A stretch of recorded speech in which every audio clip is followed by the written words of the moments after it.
Today we'll explain how to draw animals. The eagle. Let's draw a majestic eagle. First of all, its shape is very simple when drawing an eagle on the canvas.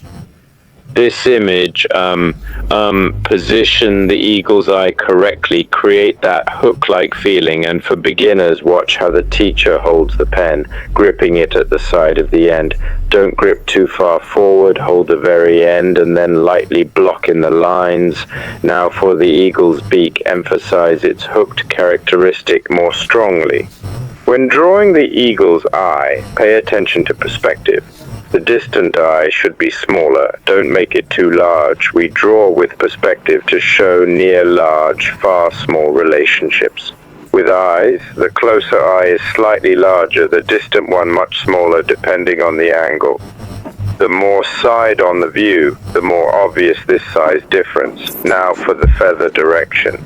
Use light, relaxed strokes. Don't press too hard. Simply outline the feather shapes with gentle curves. When outlining feathers, follow the overall direction and group them with varying sizes. Avoid making them all identical. Vary the directions too using a light touch. No need to press hard. Following its form, let's start coloring. Don't make the edges too uniform, too neat, and it loses the feathery texture. Next, let's bring out the dark areas on the bird's body. Control your brush technique well.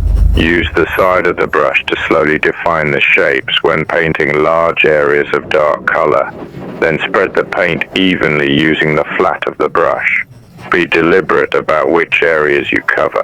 Know which areas to fill and which to refine with the side of the brush. Generally use broad strokes for feathers. Use detail work for facial features to control the next section. As you work, go bit by bit, considering how to blend. That naturally creates the diamond-like quality of feathers. We can use this side to create the eagle's nostrils.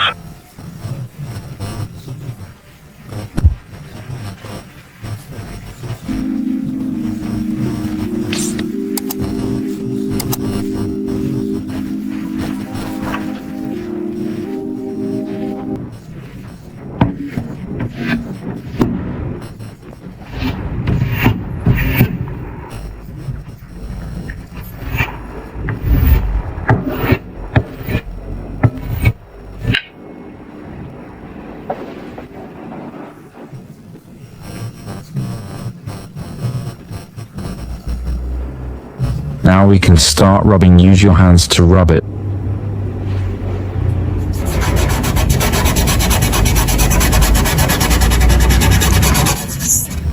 It'll be darker. Thoroughly work the color in. It'll be more moist and natural.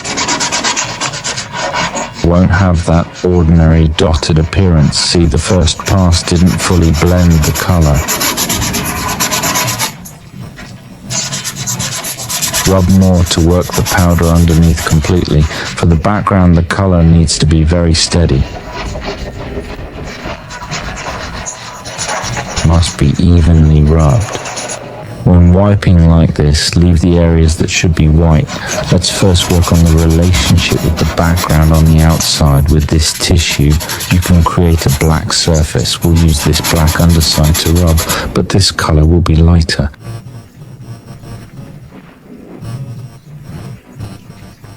See this color versus that one. The hand rub one is definitely darker. For large areas like this, it's mindless work. Just a process of rubbing evenly. This mindless work is just a process. Just rub evenly. Wipe the base slightly gray. Don't leave it completely white, because if it's white, the whole layering will be difficult to achieve. Since we wiped quickly earlier, let's rub it again to make the color even. There's a spot that's not quite uniform.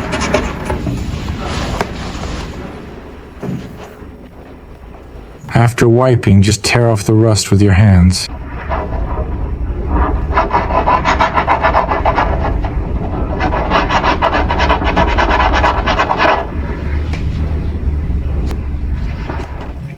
Use this paper pencil, a smaller one. This thickness is fine. Now create the color shape. Use the brush to define specific facial features, shapes, colors, and bring out some emphasized gray areas.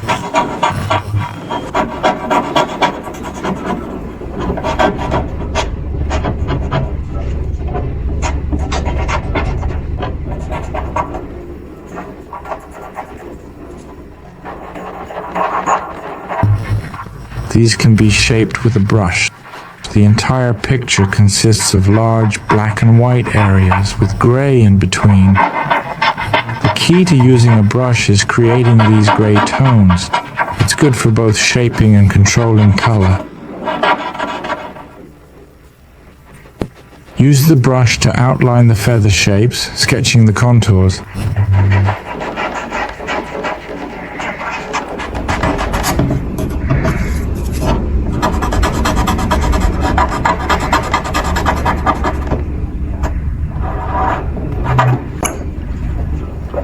Then use a carbon pencil for color and defining areas that need structure.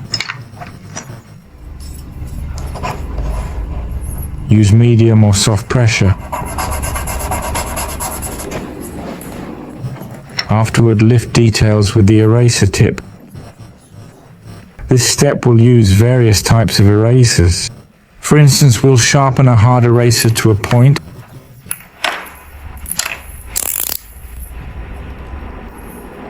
Wipe some finer feathers like this, creating a triangle shape. This creates thicker feather textures. Use the pointed edge to bring out the feather shapes.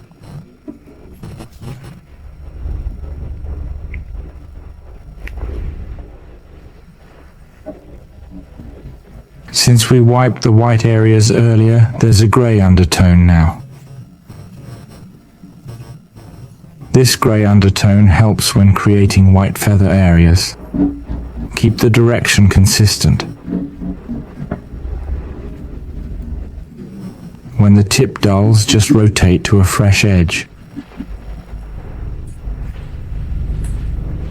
This technique works for all furry subjects in oil painting. For example, lions, parrots, roosters, and swans.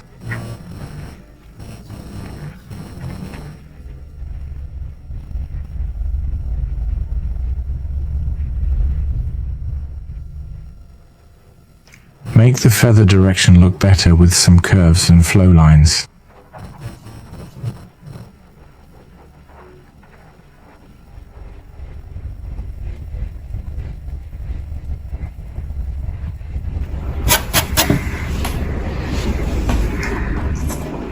Now for the highlight in the eagle's eye.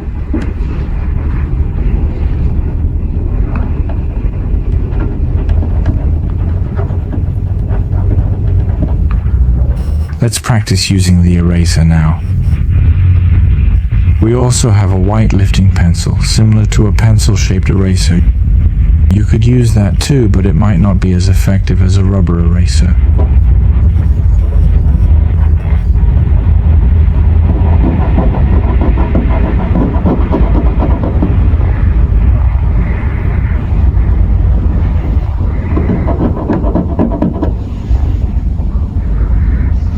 Leave some grey-white streaks when wiping to enhance the feather texture.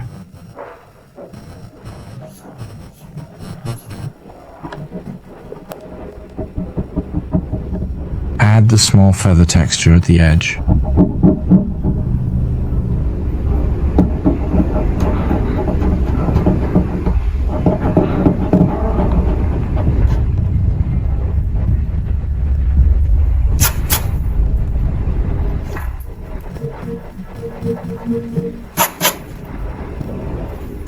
Now let's add the eagle's beak. Since we haven't refined with carbon pencil yet, it's okay if some shapes are off. Soon we'll use the carbon pencil to fix the shapes and finish up. First, let's create this major effect.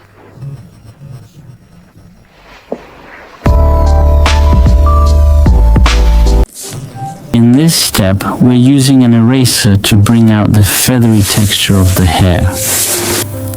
When working on this area, you need to be very careful. Work with the eraser in groups because these feathers are like hair. You need to handle them section by section. As you're working, feel the tip of your eraser. If it's not sharp enough, trim it again to make it sharper.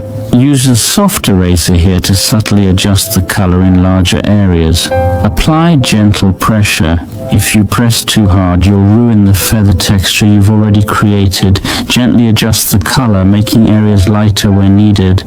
Now let's switch to soft charcoal, sharpen it a bit and start drawing for each step. Always sharpen your charcoal first and then first define the edges, but don't draw hard lines. Blend the edge into the darker areas, don't let it stand out separately.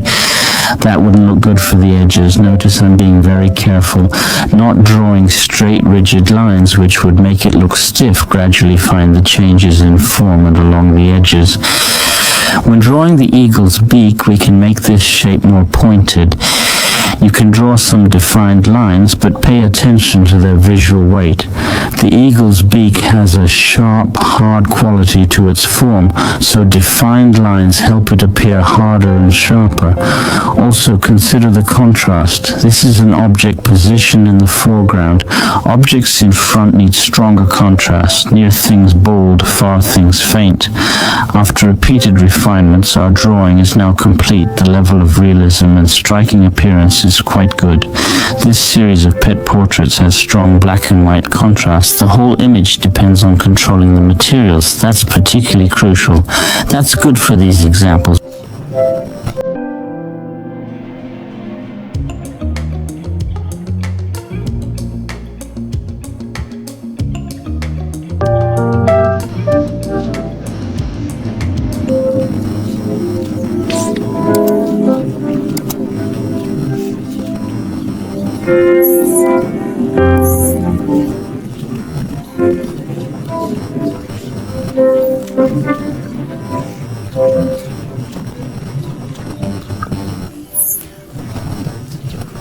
When you finish your drawings, send them to the teacher for feedback.